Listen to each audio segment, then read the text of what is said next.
I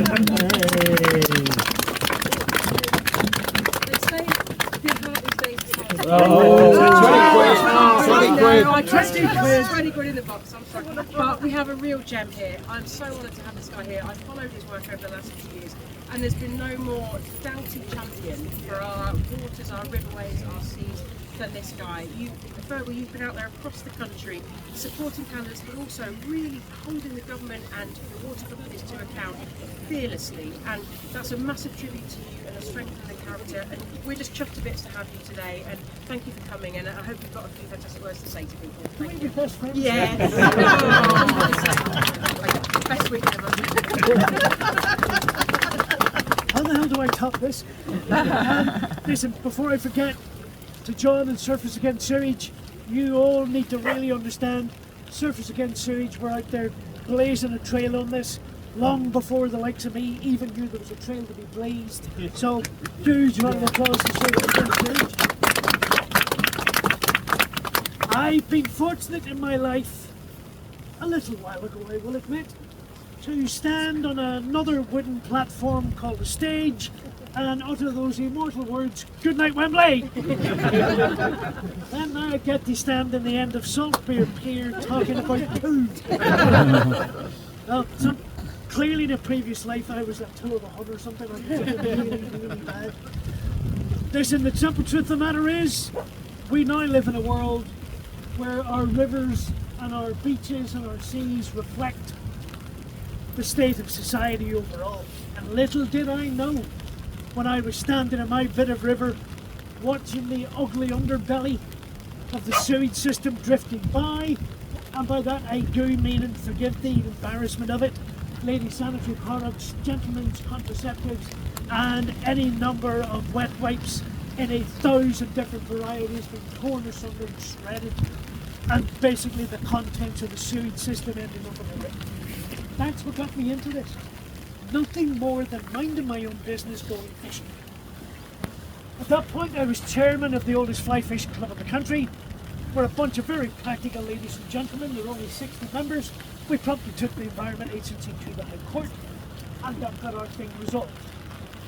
That made me curious, and foolishly, stupidly, naively I scratched that curiosity. And as I've discovered, every time I scratch that bloody itch, I just end up with an even bigger itch. Because as we now know, last year, water companies in England spent 4.6 million hours dumping sewage into your backyards, into local rivers, onto your beaches and onto our lakes. Collectively, they have now ram-raided your bank accounts, my bank accounts, our savings, for £72 billion of your money that they've paid over to their shareholders. To put that on a local level, these 3 constituencies within this area, if I stand on the top of that building up there, I can see all 3 constituencies. Last year alone, over 13,000 hours of sewage dumped into these 3 constituencies. In fact, I did check on the way down when John mentioned the testing back at the end of May. Right over there, E. coli levels 4 or 5 times above the level for safe bathing water. Right over there in that sand. There's only 2 sources of E. coli: human gut, animal gut. I'll take a wild guess what's coming down that little river and running onto that beach and why that's testing that way. The simple truth of the matter is, we've been hacked, we've been gamed, we've been fleeced. Or as my good friend George Monbiot puts it, the only non-leaky pipe a water company ever built is the one between bill payers' bank accounts and shareholders' pockets. That, you can clap George all you like. Actually, don't clap George, he's a too much of praise anyway. But here's the thing, it was that realisation that then created a prism and got me to reflect on the rest of society. Because the simple truth is, the UK, England, is home to some of the rarest rivers on earth. Chalks rivers. Yes. There's only about 225 on the entire planet, and 85% of them are here in England. Most of them are down in the south and southeast of England.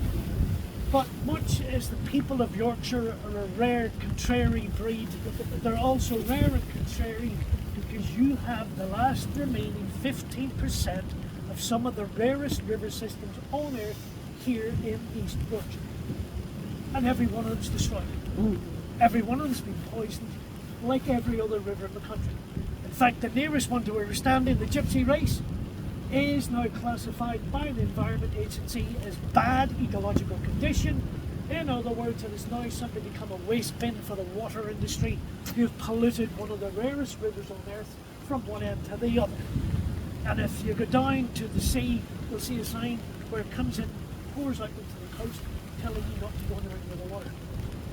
But as much as every river in this country is poisoned, and they are, it also made me realise that after 14 years of a Tory government, I'm afraid society in this country is also poisoned. We now know there's 7.6 million people on NHS waiting lists. 3.6 million children in this country are currently living in poverty. Now just think about that. There are 1 million children tonight destitute in this country. They have no security whatsoever about where dinner's coming from. Never mind no security about where they're going to put their head down and go to sleep tonight. And those involved in school teaching and in helping support children right now, I hear the same story over and over and over. Earlier on today I spoke to a primary school teacher who told me at least a couple of times a week she gives her lunchtime sandwich to one of the kids in class because she knows that child is not at breakfast and probably is not looking forward to the nothing to wait when they get home. I have to tell you that is not the kind of world that I want to be a part of. And I have to tell you that I, as an adult, am utterly ashamed that I have allowed this to happen, fester, develop.